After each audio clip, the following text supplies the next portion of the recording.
Dar salam balani fodo koni kunchera ni mudula kalali ni ma do koni jogina ola ambalma o bisimlay anga kabako keneka bi kabaka mambulo ode ka fo dar salam ni ale re bamako akindo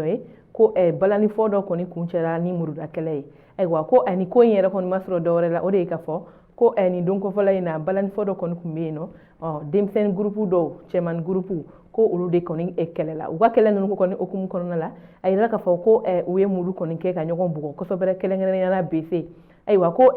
funegen do koni beno ko ale koni jogina sabula to koni bulla ka ta kale to ko gerando e mo na ifiri ale kan ko ale bugo ale ga bugoli okum kono la ale koni bugo la ko sobere fo ka jogi watu mamna kumbe ga bugo ko ayala je ka atekere biri akungulu la wala sa uga bc kana se akungulu ma ko o sen fe bolo koni den saba koni tegera ka bo ola aywa o bolo koni saba koni temere nga bo ala mamunu ya bugo ulu wera koni ya yesan uye jogini koni ke ko u bolla ka ta ka ani ma ko folen koni to aywa o tumamna o kera ko chiblala ma koni ma wala sa ugana kameleni koni che katane wa ko kameleni che katane Gabriel Tudo konna ami wakati mina ko bi ale rebe Gabriel Tudo nga amasa abalo ne kondo nga ole ka ira ka foko akoni bora saya an bolo kon che sabula akoni kun sebe ko jogino do ko sobre wa akina jigina ko kamni wakati ja balani fo ni ambela jina mudo ni agateli ka ke anga konjo fe ni oye ni wakati nuna nyogona ye akoni kun de la ka foko o bara nun koni kun dabla lendo anga jamana kono ko balani fo koni interdilendo